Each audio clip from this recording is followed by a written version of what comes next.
Winter is coming, and that makes me sad. Or at least it gives me it.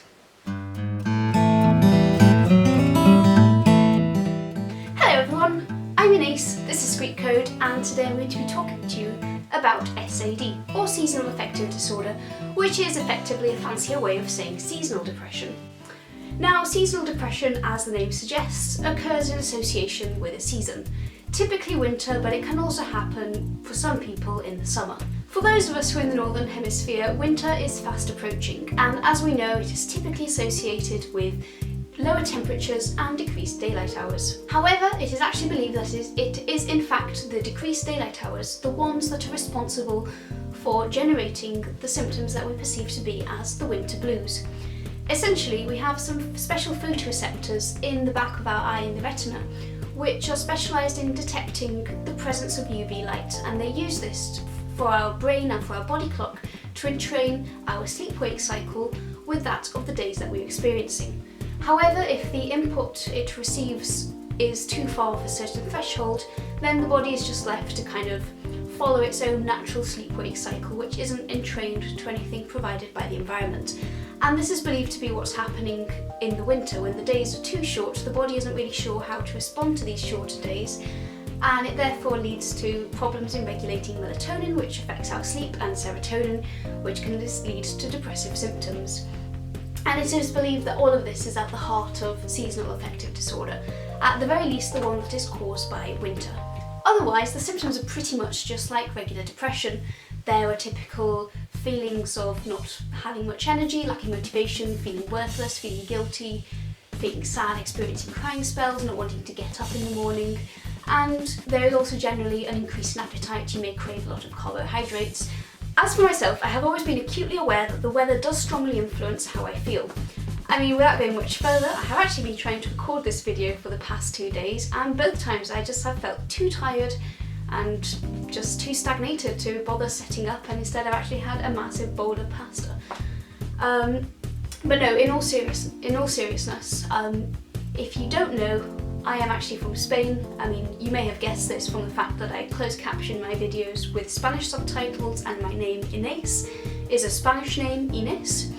But anyway, I was born in Seville, which is the sunniest city in Spain. It is also very hot, and I have always been a massive sun and heat lover, so actually coming over here to the UK was a big shock to me weather-wise. It is currently December, fast approaching the winter solstice. It is 4 PM and it is nearly dark outside. The sun is setting fast. This is ridiculous. And even when it is daylight, most of the time there are clouds anyway, so you can't see the sun. It definitely has an impact on my mood. And at risk of this being a gleam into my fairly obsessive self, for the past 3 and a bit years I actually tracked my mood every day just to see how I felt. And you know, 3 years on, I've got loads of data. I love doing stats because I'm weird like that. And I decided just to take the average of each month. When I looked at this data, there is actually a clear divide between one half of the year and the other, where the days are slowly getting shorter and when the days are slowly getting longer. So for me, that is already evidence that the time of year does affect my mood. And just, you know, on top of that, I also decided to look at the relationship between these marks and the amount of daylight that I receive. So it's quite easy to find the sunrise and sunset hours in Oxford, and from there I calculated the approximate number of hours that I would probably be awake and perceiving sunlight. Because in summer the sun gets up at 4 in the morning, but I'm not awake to see that. So it is very much linked to sunset time, and again there is a correlation between me feeling happier when there are longer days. Of course there are many more factors other than weather, but I do genuinely think that seasonal affective disorder is a thing. There are many people who just think this is an excuse that I make up, but it really isn't. Finally, in order to treat seasonal affective disorder, I have 3 solutions which I have found.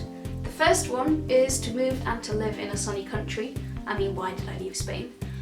The second one is antidepressants. Some people take antidepressants exclusively in the winter to help them through the winter months, and they do help. And if you haven't seen my videos on medication, I am currently producing a series on them, so go check them out. There are a few more to come as well. And the final solution, which may be the best alternative of all of them in terms of cost effectiveness, is light therapy. Basically, there are these lamps called S.A.D lamps, or happy lamps if you ask me, and they emit light in a very similar frequency to that of daylight. You're supposed to sit in front of them for 20-40 minutes in the morning, maybe a further half hour in the evening, and supposedly it just helps the body receive that extra boost of daylight it needs, and apparently it really does help lift your mood. And very, very, very excitingly, I have one of these now. It only arrived a few days ago, so I haven't actually had the time to test it out yet. But it's a very small lamp. You can prop it up where you're working, and you can even turn one side or the other one. I'm not really sure what that does. But anyway, I would really like to give my lamp a name, because I don't want to refer to it as my S.A.D lamp. It's meant to cheer me up. So if anyone has any name suggestions for my lamp, I would love to hear them. And if you're interested in knowing whether the lamp actually works or not, I'd be very happy to make a review. As said, I only just received it, so I haven't used it yet. But I have included a link to the product on Amazon. I didn't buy it on Amazon myself, but it is the same product if anyone is interested. That's everything from me today. Subscribe for more videos. As always, there's more information in the description box, such as social media, how to contact me on email if you want to ask me a question and you don't want to post it on YouTube, and more information on seasonal affective disorder in general. It's great to talk to you guys again, and I'll see you in the next one.